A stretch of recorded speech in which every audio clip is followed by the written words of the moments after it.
Pues buenos días y bienvenidos. Estaba aquí platicando con Chaito lo que hemos visto de la sesión 5 del modo de ser de Dios, lo importante de entender esa dimensión para captar la realidad de la esencia de ese ser y la nuestra, ¿verdad? Y que decíamos en otras clases que es el fundamento de de la virtud cardinal de la humildad, ¿verdad?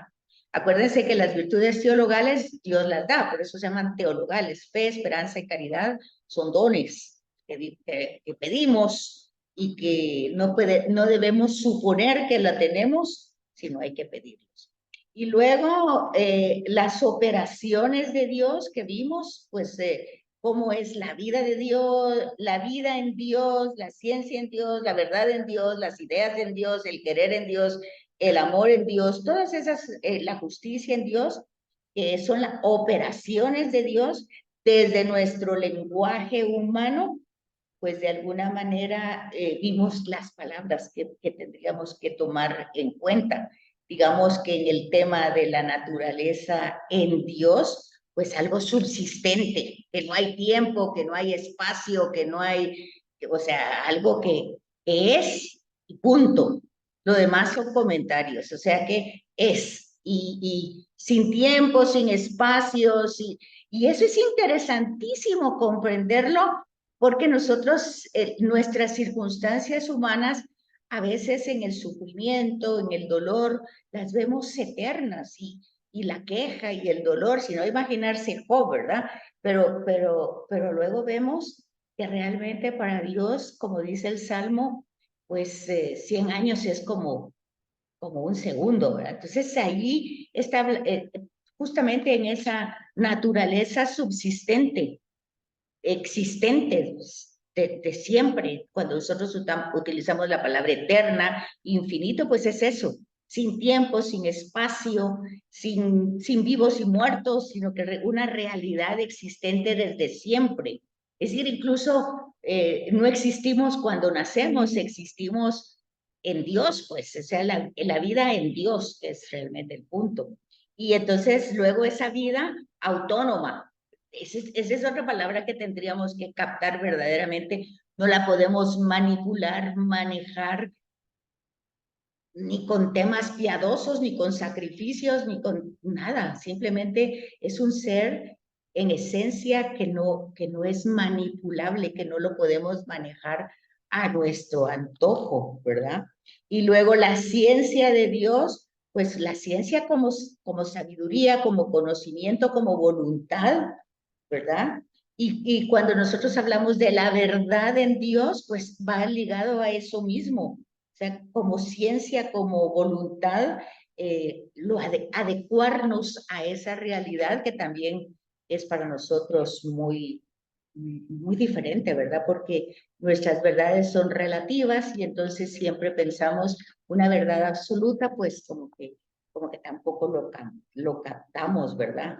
Y en las ideas hablábamos de la correspondencia, corresponder a esa esencia, adecuarnos a esa voluntad, a ese querer, a esa esencia que es en modo absoluto, pues que es justicia y misericordia. Pero como igual para nosotros la justicia tiene una perspectiva diferente, pues hay que pensar un poquito en el Salmo que dice, tus caminos no son mis caminos, ¿verdad? O sea, pues eso es como la síntesis de esas operaciones de Dios. Es una realidad totalmente distinta que solo la podemos medio que intuir, nunca vamos a lograr captarla en su totalidad, pero pues justamente en las misiones vemos el complemento, que es la sesión 6, ¿verdad? Que entonces decíamos hace 8 días, que las misiones no tienen que ver con la etimología de la palabra, como nosotros entendemos la palabra misión. Primero nosotros decimos, es que se murió porque terminó su misión. El tema bíblico es el significado bíblico de misiones, Es alguien enviado a alguien. Alguien envía a alguien para alguien. O sea, ese es el sentido de misión. Y decíamos hace 8 días que es importante entenderlo cuando, por ejemplo, el Papa Francisco habla claramente de eso. Nosotros no estamos haciendo proselitismo. O sea, nosotros no es que estemos trabajando para que las personas pertenezcan o tengan nuestra misma manera de pensar o de creer, por decir así, sino que es justamente el envío, o sea, que ahí entra el tema de la vocación, o sea, el llamado, el envío, el llamado para ser enviado, ¿verdad? Entonces a ese envío se le llama misión. ¿Y para qué? Para alguien, para algunos, para varios. Entonces es el tema básicamente teológico del que se habla el significado de la misión en este contexto, ¿verdad? Que es el contexto bíblico. Entonces, esa interpretación o ese significado sale de la propia revelación, o sea, de lo propio que encontramos en Sagrada Escritura, puesto que ahí es donde nosotros vamos descubriendo quién, cómo es la naturaleza, el modo de ser, las operaciones de Dios, lo vamos encontrando en la Escritura. Obviamente tenemos que tener claro el tema de géneros literarios. Lo tenemos que tener claro el contexto literario, el contexto cultural e histórico del momento en que se escribe, ¿verdad? Porque ahí es donde entra la confusión de palabras que se utilizan desde el contexto cultural, desde el contexto histórico, del acontecimiento que está sucediendo y la forma muchas veces como el profeta va a utilizar los oráculos o el salmo va a utilizar, por ejemplo, los salmos imprecatorios, que son aquellos que piden como venganza, ¿verdad? Pero ahí es donde uno tiene que entender la condición humana, que por mucho que esté cerca de Dios, le cuesta perdonar. Por eso el tema de perdonar 7 veces, 70 veces 7, pues no es un tema de números, sino es entender la dificultad de perdonar un mismo acto, una misma acción, siempre, pues. Entonces, son temas de profundidad que tenemos que ir, pues, entrando en esa sintonía.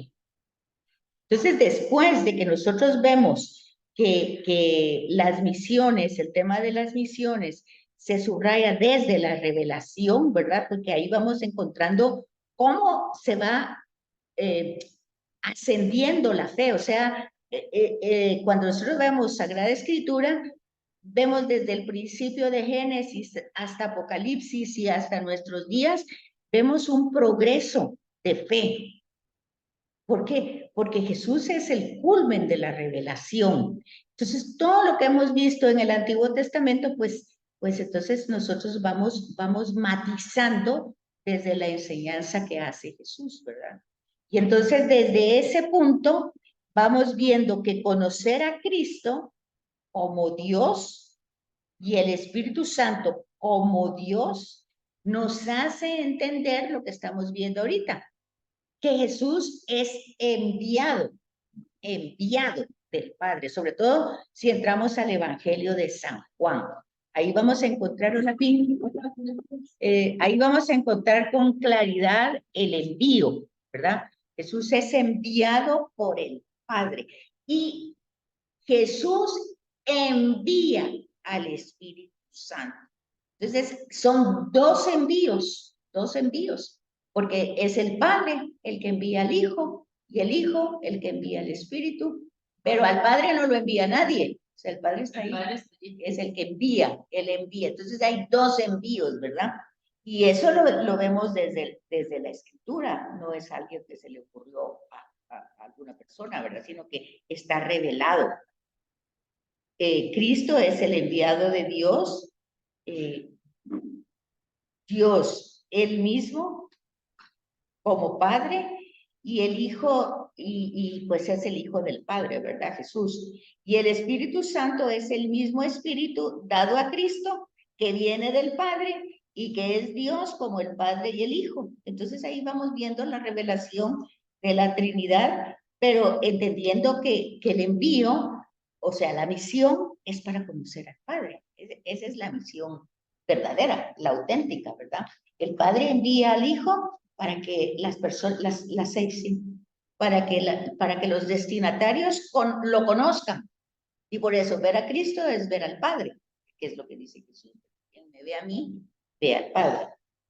Y el Espíritu Santo, pues es el Espíritu que el Padre ha dado, que nosotros lo decimos como el amor entre el Padre y el Hijo, ¿verdad? Y que es el que nos invade. Pero al final de cuentas, son los tres mismos en la creación, en la criatura. Y esa es nuestra fe, ¿verdad? Eso es O lo que sea que proclama. las misiones son las visitas de Dios al hombre. Sí, las misiones son eso, ¿verdad? O sea, es la acción de Dios que visita a la humanidad con un objetivo. Pero es muy diferente a lo que nosotros entendemos como misión, ¿verdad? Es lo que estábamos diciendo al principio, que la etimología de la palabra no es el significado teológico que encontramos en la Biblia, sino básicamente es el envío. Básicamente misión es enviar. Pero solo hay una misión. No Dos misiones. La del Espíritu la y del la de Hijo, Jesús. y la del Hijo y la del Espíritu. El Padre es el único que no tiene misión. Entonces, luego en el numeral 2, tenemos aquí esto, ¿verdad? Vamos a ver. Como resumen. Entonces, Dios está presente en las criaturas entendiendo lo que habíamos dicho anteriormente, ¿verdad? Dios está presente en las criaturas por potencia, o sea, en toda su fuerza, en toda su realidad, por presencia.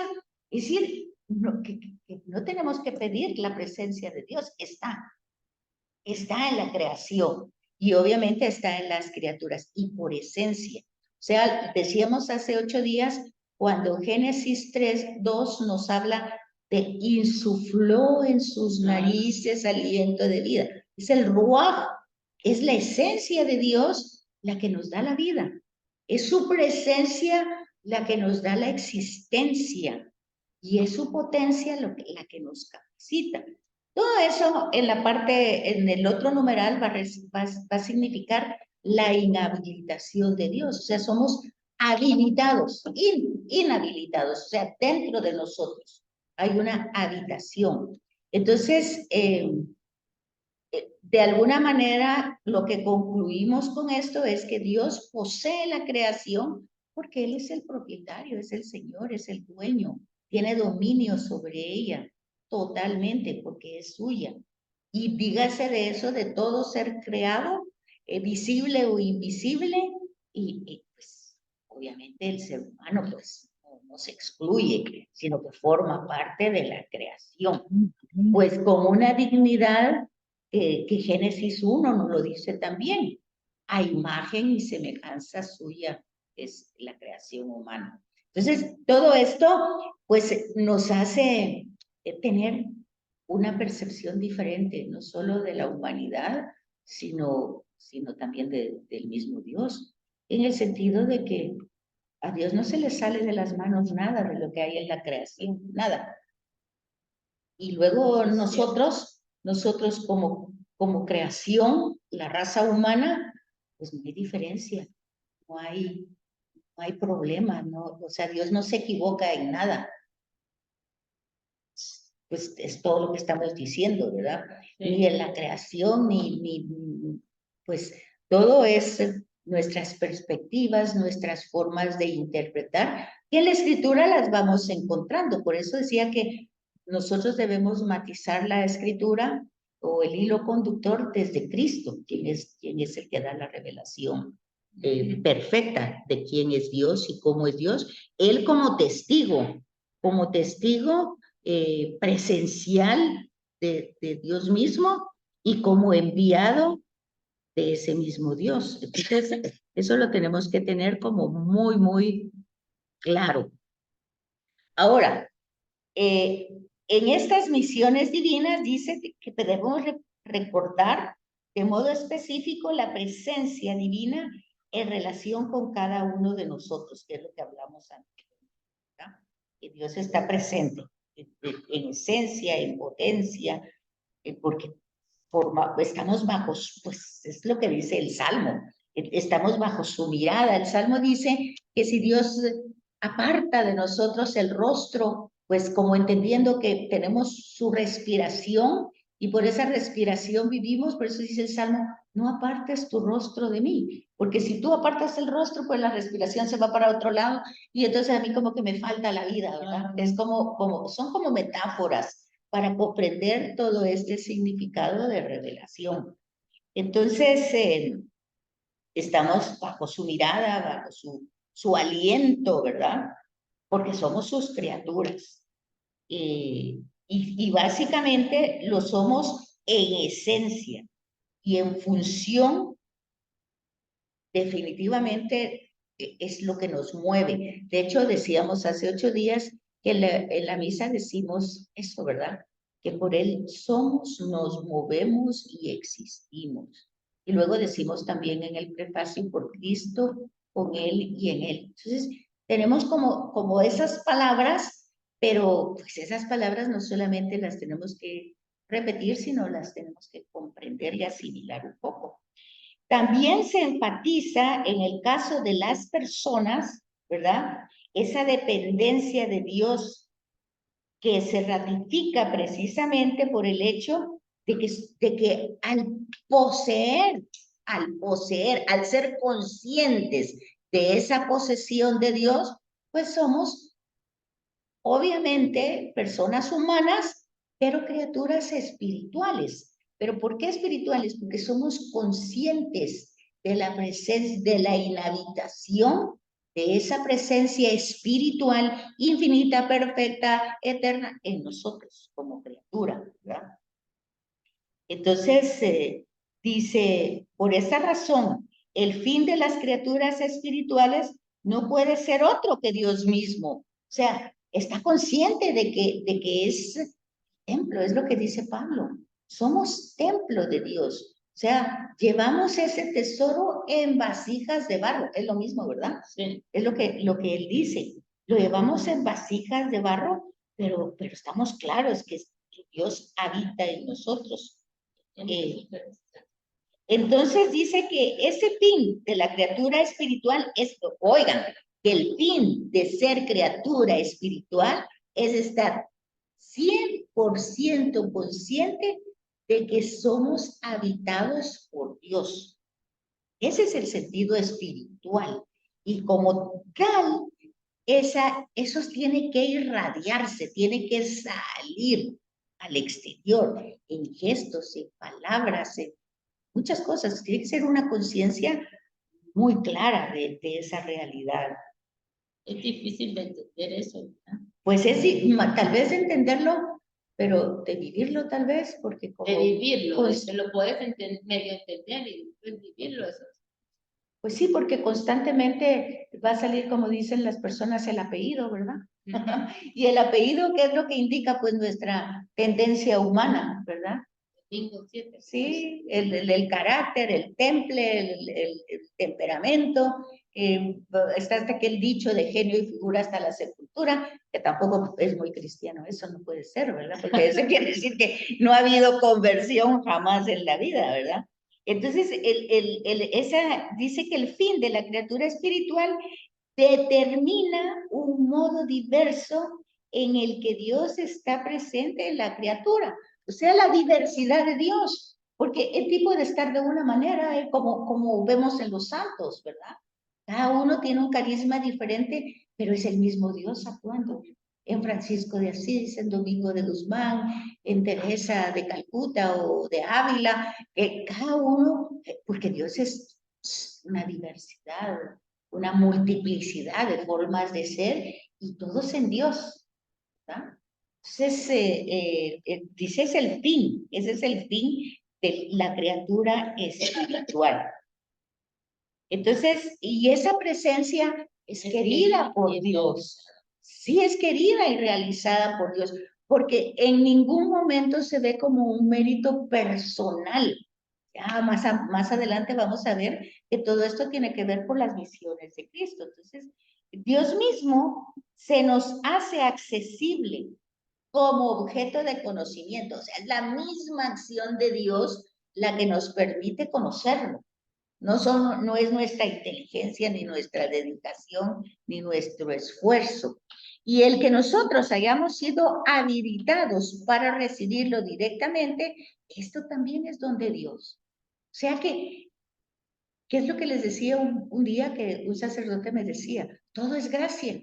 No hay nada de qué deprimirnos o desesperarnos o de qué sentirnos heroicos, ¿verdad? O héroes. De sentirnos, ay, yo no he hecho nada, yo soy lo peor, yo, pues, no, pero también yo soy lo máximo y yo es, tampoco. O sea, porque todo es gracia, todo es gracia. Es el don, Es el don, sí. pero no a todos se les da. Pues fíjate que a todos se les da, ese es el punto, que se les da a toda criatura. Eso es lo que debemos comprender aquí, que se le da incluso. Hay gente tan perversa. Es el tema que hemos hablado tantas veces, dice Pini, que entonces no se le da a todo el mundo porque vemos que hay personas que desarrollan mucho mal y otras mucho bien. Pero eso pues ya lo vimos anteriormente, es libertad, el libre albedrío, el don que se cierra, nos podemos cerrar a esa habilitación. El solo hecho a veces de pensar que esto no es cierto, pues estas son ideas bonitas, pero no son pues aplicables o no son viables, pues ya ahí estamos poniendo como un obstáculo a la revelación, porque eso no es que se nos ocurra, eso está revelado. Entonces, Dios mismo se hace accesible como don para poderle conocer, amar y servir. Y ese don que Dios nos concede para tender hacia Él, porque no somos capaces, es que ahí es donde tenemos que comprender nuestra creaturalidad, que es fundamento de la virtud de la humildad. Porque de otra manera, ¿qué significa ser humilde? Que yo no reconozca qué. O sea, yo debo reconocer todos los talentos y dones, pero reconocerlo como recibidos, como dados, y alabar a quien me lo dio, no alabarme yo a mí misma, ¿o sí? ¿Verdad? Depende del ego. Sí, o sea que el ego pues se infla, pero se infla cuando no hay esta conciencia de que lo que tengo es todo recibido, nada lo he desarrollado yo. Obviamente que hay un esfuerzo humano, por supuesto. Está en la parábola de Jesús cuando se dan los talentos. Los talentos se desarrollan, se cultivan, se ponen al servicio, no se esconden, ¿verdad? Pero hay un reconocimiento de que he recibido ese talento y voy a dar cuenta de ese talento, al menos eso dice la parábola. O sea, he recibido el talento, 10 pueden ser, 5 puede ser, 2 puede ser, sí. No es que sea menos, cada quien recibe lo que necesita para esto, para ser accesible, para que Dios se haga accesible, para conocerle, amarle y servir. A quien pues necesitará solo uno y con eso basta. El otro necesitará 2 y con eso basta. El otro 5. Pero el punto es que eso lo he recibido y lo tengo que responder por ello. O sea, y no lo he recibido por mérito alguno, que es la parte que nosotros tenemos que ir entendiendo en esto de las misiones. Entonces, luego aquí es lo que decíamos anteriormente, que son 2 misiones divinas las que se revelan en la Escritura. El Hijo enviado es verdaderamente Dios. ¿Cómo que es verdaderamente Dios? Bueno, hay que leer el prólogo de Juan. Ahí está revelado, ¿verdad? La palabra, el verbo. El verbo, en el principio existía el verbo. El verbo estaba en Dios. El verbo era Dios. Por él fueron hechas todas las cosas. Sin él no hubiera sido hecho nada. O sea, ahí hay una revelación muy clara de que el verbo, o sea, la palabra, o sea, el logos, es Dios. ¿Y qué dice luego? Dice en ese mismo prólogo, el verbo se hizo carne, habitó entre nosotros, hizo una morada, vino a los suyos no lo recibieron, pero a los que lo recibieron les dio el poder de ser llamados hijos de Dios. Entonces ahí tenemos claramente la revelación de que el verbo es Dios. O sea, Cristo es Dios, el Hijo es Dios, es el verbo, la palabra, es Dios mismo. Sin Él no fue hecho nada. Bueno, ahí está eso ya revelado, claro, en el Evangelio de Juan. Y el Espíritu Santo es enviado y es verdaderamente Dios. ¿Por qué? Porque está presente en la persona de Jesús. Y Jesús dice también en el mismo Evangelio de Juan, debo de regresar al Padre para enviarles, si usa la misma palabra, el Espíritu, el Consolador, el Paráclito. Tiene distintos nombres. Y entonces aquí muestra o revela una realidad personal de Dios. Fíjense pues, después de eso que hemos visto de Dios Padre trascendente, infinito, eterno, esa naturaleza de Dios, todo eso que hemos visto, toda esa vida de Dios, justicia de Dios, misericordia, todo eso, ahora hay un paso en la fe, en la revelación. Hay un progreso que es la realidad personal. Ese Dios inaccesible, trascendente, infinito, perfecto, omnipresente, todas esas palabras que ya hemos visto en la parte de operaciones y en la parte del modo de ser de Dios, ahora en Cristo, ¿cómo se vuelve? Personal, humano, sí, tangible, visible. Ese es un progreso en la revelación, porque pasa de aquel evento totalmente, si ustedes quieren, abstracto, ¿verdad? De ideas que no las podemos ni siquiera captar, y ahora la encarnación es el evento magnánimo que expresa el amor máximo de Dios de querer hacerse perceptible, sí, presente, personal, ¿verdad? Y revelar que Dios es Padre, que el Hijo es Dios y el Espíritu Santo también. Es decir, infinitamente trascendente, infinitamente único, pero trino. Pero trino, ¿por qué trino? Decíamos, utilizábamos hace 8 días la palabra así como que se desenrolla, como que se desenvuelve, como que se multiplica, como que el amor hace eso, como que el amor hace que tú vuelvas en temas tangibles algo que tal vez de otra manera no se puede expresar. Yo recuerdo aquel dicho de antes que decía, obras son amores y no buenas razones. Bueno, pues aquí tienen ustedes la encarnación como una obra de amor y no tanto razonamiento, sino ahí tenemos a Cristo en persona, ¿verdad? El tema ahora es que esta persona vivió históricamente hace 2000 años y ahora tenemos esta diferencia de 2000 años con nosotros, que para nosotros, ¿qué pasa? Que realmente está vivo, realmente está presente, realmente.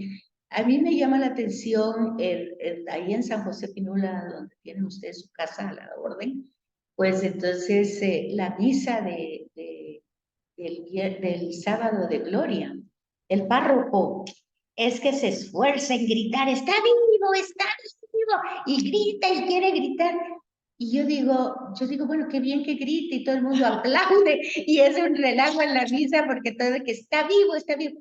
Yo digo, pero hablemos de la vida, que sí está vivo, pues está vivo, pero eso lo tengo yo no gritando ahí ese día, sino que en lo cotidiano, en el dolor, en el sufrimiento, en la limitación, ver esa presencia viva que acompaña mi historia, a pesar de mi pecado, de mi limitación, de mi pequeñez, de mi incomprensión, ahí está. Ahí está. Y entonces uno dice, si estamos hablando de la vida, sí, peguemos de gritos, brinquemos, está vivo, porque realmente estoy dando un testimonio de algo que es real. Pero si eso pasa a la medianoche del sábado de gloria, y a grito de ahí el padre se queda sin voz, pues es un poquito como extraño. A mí me parece como un poquito extraño, no lo sé. Pero yo espero que este curso que estamos viendo, nosotros lo vayamos aplicando con la vida, porque ahí es donde se revelan las tres personas divinas. Y ahí es donde nosotros entendemos que el Hijo es enviado y que es enviado por amor del Padre, todo ese proceso de la encarnación y por lo tanto es Dios. Sin entrar en la problemática, ¿y cómo que es Dios? ¿Y cómo que era hombre? ¿Y cómo que...? Simple y sencillamente, yo lo experimento en la vida como algo que acompaña mi existencia y es Dios mismo, que cómo fue, que si hizo milagro, que si no hizo milagro, sanación, todo eso se ve en la vida se ve sin tanto cuestionamiento. Cuando nos cuestionamos tanto es porque lo estamos hablando desde la teoría, desde el concepto. Y entonces los conceptos tengo que entender, si no los puedo entender es como decir, si yo para aceptar que Jesús es Dios, que el Espíritu es Dios, tengo que perder la cabeza o entrar a saber en qué tipo de confusiones. No es razonable nuestra fe, no es razonable.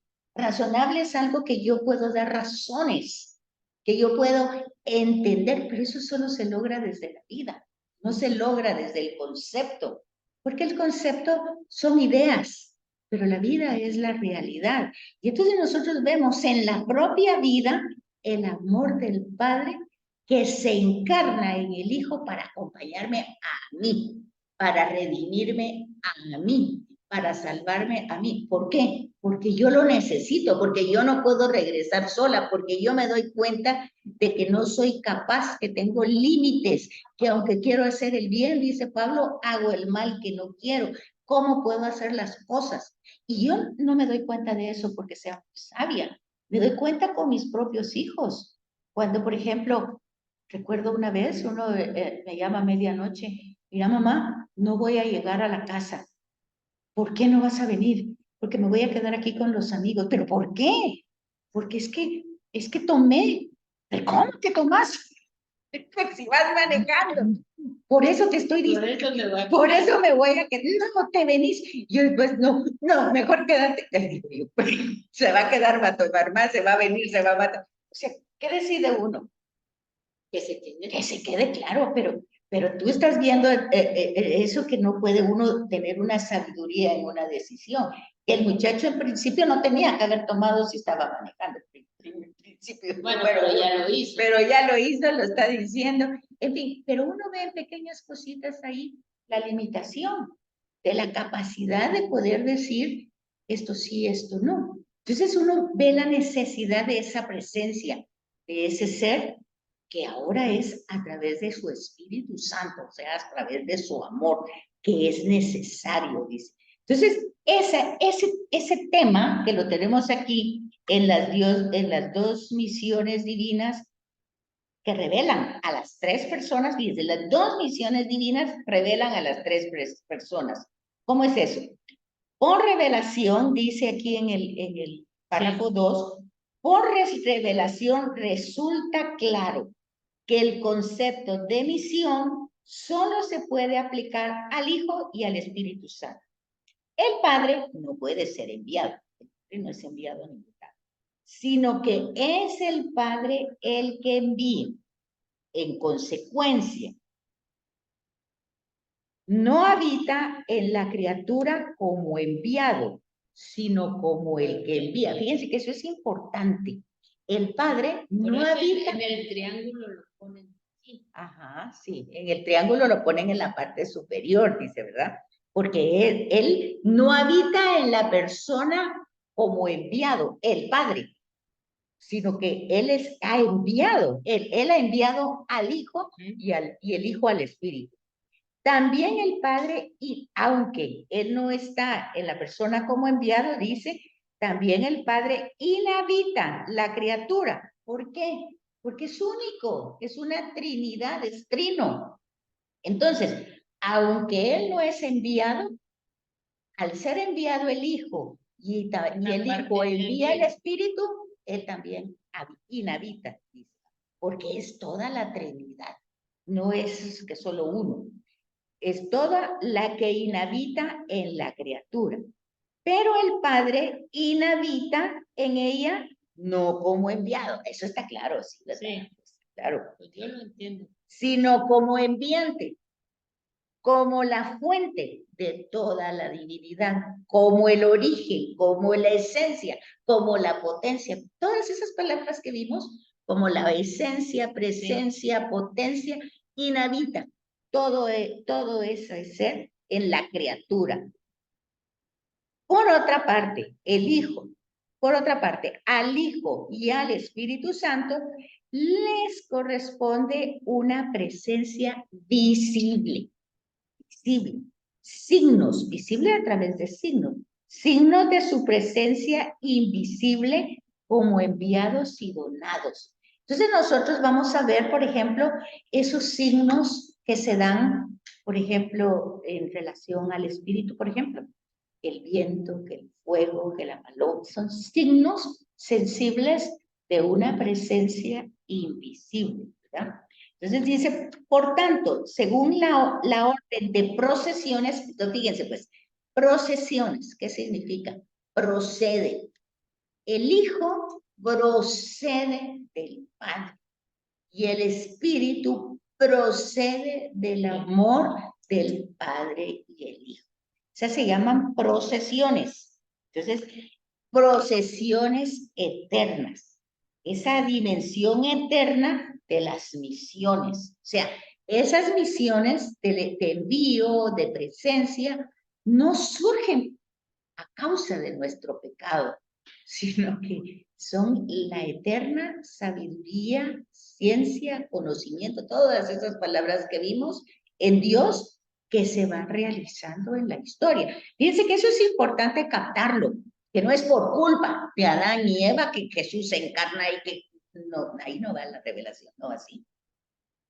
Porque esa existencia eterna, infinita, subsistente, existente de siempre, con sabiduría de siempre, pues no es que le salieron malas cosas, porque resulta que la libertad humana, pues resulta que hizo que todo se traspasara de otra manera, trastocara, y entonces ahora tuvo que encarnarse, tuvo que venir, no vacío. Ese no es el razonamiento. Se fijan que ese no es el razonamiento. Porque si no, ¿dónde quedamos en esa presencia infinita, perfecta, subsistente, todo eso? Y ya lo quitamos. Si nosotros vamos a partir que por culpa de Adán y Eva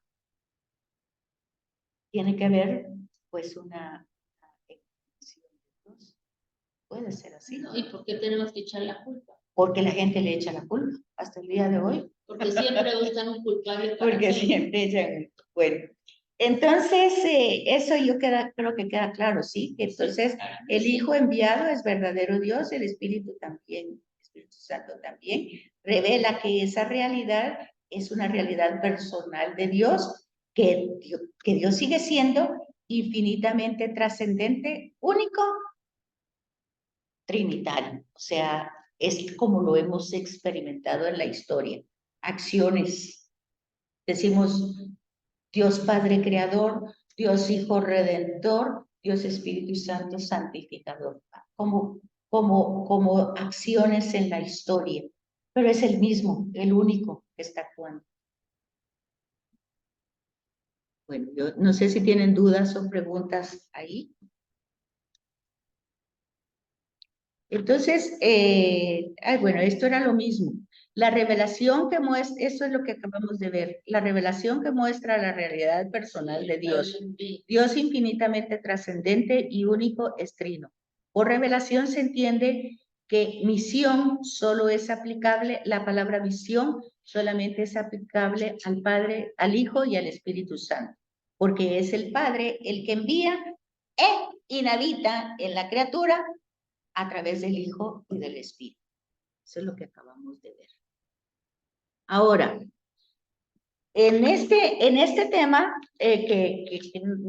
pues no sé si les lo sienten complicado, pero sí uno lo va leyendo de estilo Plaza Sésamo, lo va comprendiendo. Entonces, una de estas cosas no es como la otra, ¿verdad? Entonces ahí vamos entendiendo ¿Cómo eso. era la cancioncita Una de estas cosas no es como la otra, es diferente a todas las demás. Bueno, pues es igual. Entonces el Padre ya ven todo eso ahí. Y luego ven entonces que todo el tema es por la gracia. Ahora, todo es un tratado. Aquí lo tenemos en una pequeña síntesis, muy sintetizada, por cierto, pero la gracia se sintetiza con que es un misterio. ¿Cómo lo vamos a entender? Pues todo lo relacionado con Dios es un misterio, es el misterio de Dios.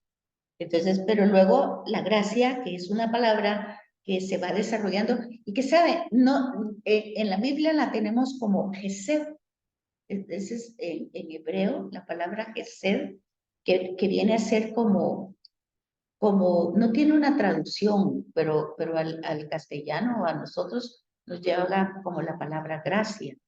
Incluso María llena de gracia, llena de gracia. Entonces, pero nosotros debemos entenderla desde todo lo que estamos hablando de la naturaleza de Dios, del modo de ser de Dios, como espíritu, como perfecto, como infinito, como sin límites, que se da a la criatura. Y esa acción de darse, que es don, es la gracia. Entonces tenemos esta gracia que es un misterio y que en el lenguaje teológico tiene distintas maneras de entenderlo. Hay una gracia increada, o sea, que es dentro, ¿verdad? Dentro, creada, dice, Dios en cuanto Dios mismo que quiere regalarse, darse como don. Dios como Dios mismo, o sea, que la gracia más importante es Dios mismo que quiere darse. Sí, que es lo que acabamos de ver anteriormente, ¿verdad? Que es esa inhabitación de Dios en la criatura. Es una presencia real, no es imaginaria, es real. Por eso vuelvo a repetir que eso lo tenemos que ver en la vida, no en algo como concepto. Porque en un concepto, yo recuerdo una amiga que un día me decía, no, yo algo que yo no puedo entender jamás, me dice, no lo voy a entender nunca, es que Jesús, yo que sea Dios sí lo entiendo, pero que haya nacido tan pobre, tan que no tenga nada, ella ni siquiera estaba pensando en su pasión y en su muerte, solo estaba pensando en el tema, en su condición económica, ¿verdad? De pobreza, de limitación, de que tenía que trabajar como carpintero, que eso es que no le entraba a ella en la cabeza, ¿verdad? Entonces, yo creo que todavía no le entra eso en la cabeza a ella, ¿verdad? Porque no puede entender ese esplendor de Dios en una forma tan limitada, por decir así. Como que es una paradoja, ¿verdad? Es algo tan contradictorio que todo eso que hemos visto de infinito, eterno, perfecto, espíritu sin límites, subsistente. Luego hay otras personas que lo entienden de esta manera, que tampoco es la manera. Que yo le decía a alguien un día, pero imagínate Jesús siendo Dios y él mismo dice, no tengo lugar donde reclinar la cabeza. Fíjate, le digo yo, eso. Y me dice, pues porque no lo necesitaba, porque como era Dios, era dueño de todo. Tenemos los dos extremos de comprensión. Uno que no comprende que Jesús es Dios porque no tiene nada y el otro que entiende que igual, dice, pues él no necesita nada porque lo tiene todo. Es más, porque está ahí como que se disfrazó de mendigo, por decir así, pero él realmente es dueño de... Hay una película así, ¿verdad? Sí. De un ricazazo que para ver cómo va a ser la historia, se vuelve mendigo por un tiempo. Bueno, algo así, piensan algunos y de otra manera. De todas maneras, el punto no es ninguno de los dos, ¿verdad? El tema es que Dios, ese acto de regalarse al ser humano, pues es la gracia, ese es el don, es esa presencia real, misteriosa, que indica el esplendor de Dios. Entonces tienen aquí, indica a Dios en cuanto que Él mismo es un don para nosotros. indica claramente a Dios mismo, porque se piensa en una posesión real, misteriosa, que el hombre tiene de Dios, lo sepa el hombre o no lo sepa. Ese es el punto. El punto cuando dice Pini aquí del mal, obviamente es un hombre, un ser humano que no está consciente de su realidad, de esa presencia que habita él. Y hoy lo podemos ver, yo estoy sorprendida, me ha sorprendido mucho esa noticia de ese joven que mata a ese médico colombiano, un joven español, hijo de un actor. Ahí están las noticias, ¿verdad? De que le quitó cabeza y todo lo demás, y un joven de 23 años, y dice, ¿qué le pasó a este muchacho? ¿Qué fue? ¿Qué pudo haber pasado? Bueno, alguien dirá, hay que hacerle exámenes psiquiátricos porque definitivamente no es algo muy natural. Los papás que estaban tranquilos que se fue de viaje a Tailandia, pues resultó haciendo eso el muchacho en Tailandia. ¿Y cómo puede pasar eso? Bueno, todo eso, ¿qué es lo que pasa? Lo único que yo puedo captar es que no somos conscientes de nada, mucho menos de que Dios habite y que tenga una presencia esplendorosa dentro de nosotros y que nosotros cuidemos esa presencia, como que pero eso no es consciente, pues, ¿cuál? de esa presencia. Pues debe de ser consciente. Debería ser, pero la mayoría no lo entiende, o es decir, no lo percibe. No es consciente que tiene eso adentro de su persona. Yo creo que cuando hablamos de santos, creo que lo que estamos Cuando hablando de es santos, esto, sí, estamos pero hablando tú de dices eso. que ese santo que tapado todo lo que hizo, Pero tenía es, la gracia, y yo no. pero tú también la tienes. Lo que pasa Pero es que no igual tienes en que la misma decir, dimensión. tienes A que uno les decir. da un poquito y a otros no Fíjate. les da casi nada. Bueno, oigan a Piri, que dice que a unos les da poquito y a otros nada, dice, pero no, yo pienso que... Pero Pili tiene que recordar que la gracia es un regalo, que hay que pedirlo. Si uno tiene poco y quiere más, hay que pedirlo. Claro, pero si sabes que existe, si sabes que hay que pedirlo. Pero si sos un ignorante que no sabes nada, ni te importa, entonces está escrito. Yo creo que aquí viene la segunda parte, que es la gracia creada. La gracia. Creada.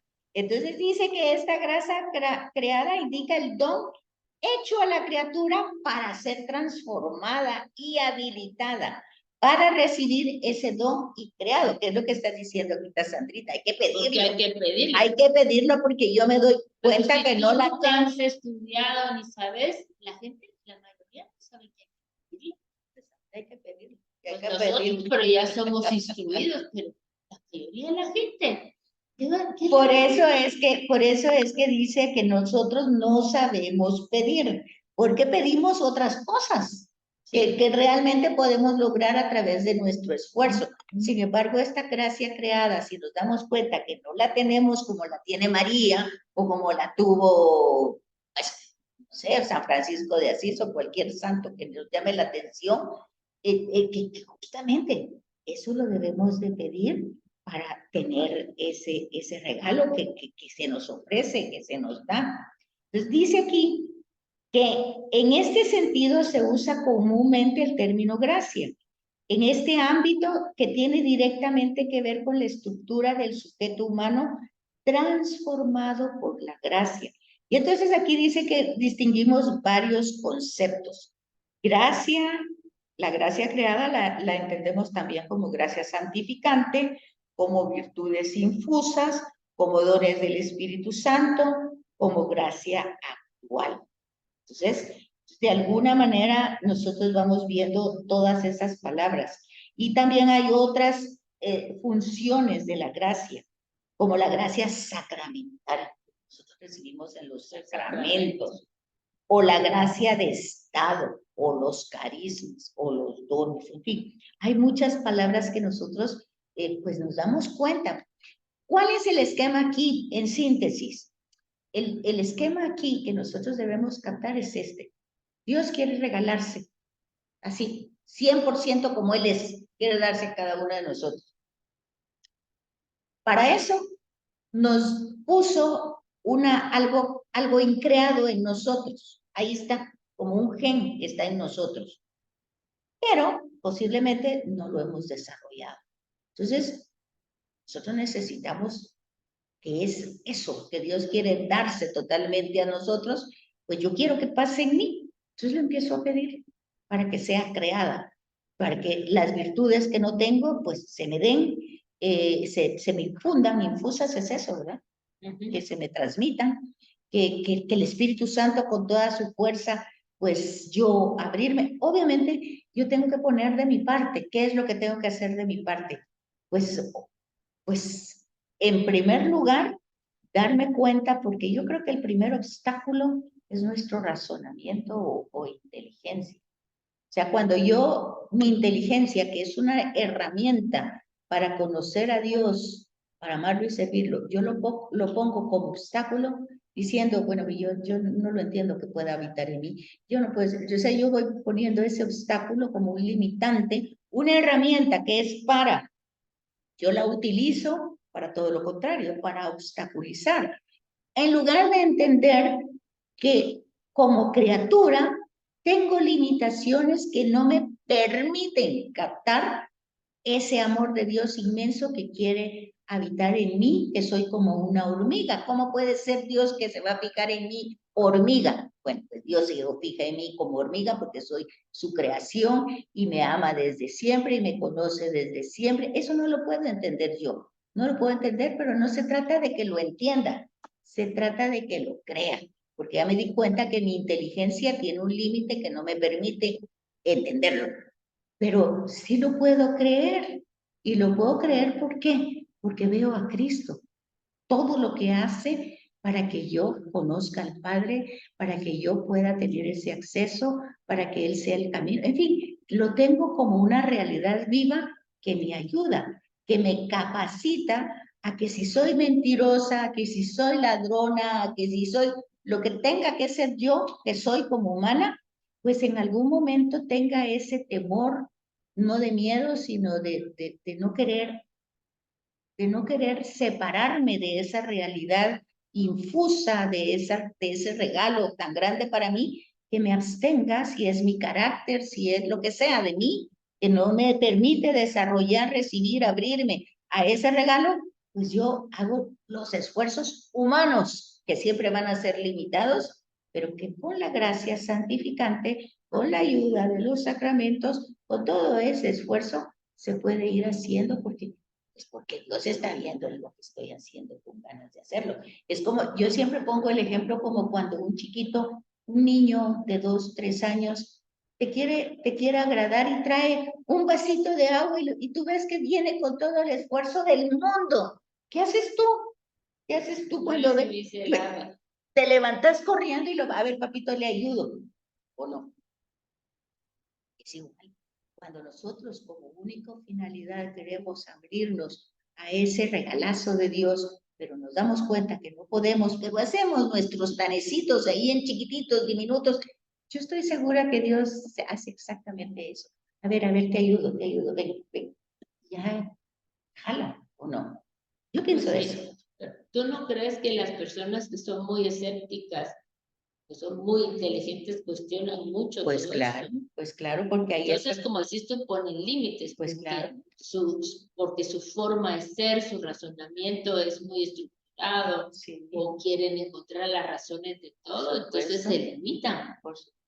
Claro que sí, porque ahí pero los sencillos son más fáciles. Exacto, porque lo que pasa es que ahí absolutizaste tu inteligencia, le diste un valor que no tiene, porque es cierto que eres muy Einstein, pero aún Einstein tiene límites, no puede captarlo todo, porque esto es demasiado grande. Esa persona, digamos, ficticia, puede querer captarlo todo y cuestionar y cuestionar y cuestionar, como hay muchos que lo han hecho. San Agustín de Hipona es el ejemplo claro. Es un Agustín que su razonamiento, su capacidad intelectual no le permitía. Pero ¿cuál es el paso? Es decir, tú tienes que poner tu inteligencia en un segundo plano, decir, bueno, rendirte, es decir, te tienes que rendir y decir, Es más, es por demás que creo que está dicho ahí en una metáfora. Es como que tú quieras meter el océano en ese hoyito que estás haciendo, no puedes. Tú tienes que llegar a entender el límite de tu inteligencia, y cuando tú logras entender tu creaturalidad que tiene límites, pues justamente ahí es donde tú le das el chance a Dios para que abarque todo ese límite que tú no puedes. Que al final de cuentas ese es el pecado de origen, el sobrepasar límites. Al final de cuentas es eso. Y ese es el pecado nuestro. Y es el pecado que va a seguir habiendo, porque cada vez ya se dan cuenta ustedes, inteligencia artificial. ¿Qué significa eso? ¿Qué significa eso? Que toda tu inteligencia de toda la humanidad la estás colocando en un aparato. Y entonces, ¿qué significa eso? Pues ya ves todo lo que logras hacer, pues ya puedes tú hacer un ser humano, ya puedes introducir toda la inteligencia humana en un aparato. Puedes hacer mundos fantásticos. Pero ¿qué logras con eso? Apartarte cada vez más del absoluto. ¿Por qué? Porque le estás dando a la inteligencia algo que aún dentro de eso tiene límites. Aunque tú ahorita no puedas ver los límites porque te maravilla, como el que estemos dando la clase aquí. Antes eso se le podía maravillar a cualquiera, pero ahora ya no es maravilloso. No, y ahora ya vemos que tiene límites, que el internet, que no hay, que no sé cuánto, hay límites. Pero igual va a pasar con la inteligencia artificial, igual va a pasar con todo. Van a encontrar sus límites. Y cuando encuentren sus límites, resulta que no van a encontrar a Dios. ¿Por qué? Porque lo han sacado de tantos lados y de tantas formas, idealizando estas realidades, que entonces ya no se puede. Entonces vemos que volvés al principio. Volvés al principio. Entonces aquí lo que tenemos que fijarnos es en la misión de cada uno de estas personas, y el tema entonces de que el hombre que debe recibir a Dios, que debe entrar en comunión con Él, pues eso lo hace por el don de la gracia santificante. Entonces, que eso lo hace hijo de Dios al ser humano, ¿verdad? Y capaz de. Se trata de una transformación en cuanto sujeto, que va encontrando esa gloria de Dios, no la gloria de sí mismo, sino de Dios. Y entonces luego tenemos la misión de cada una de las personas. Pero aquí ya llegamos a las 10 y ya entraron las otras personas. Así es que por favor lean esto, que para mí me parece que está muy lindo y que prácticamente va respondiendo a las preguntas de la autoevaluación, que ahí las tienen. Así es que tengan feliz fin de semana y que estén bien. Gracias, Betsy. Un abrazo a todos. Igualmente, Chaito. Igualmente. Gracias, feliz día. Igualmente, que sigan mejor. No se unió Gailing. Pues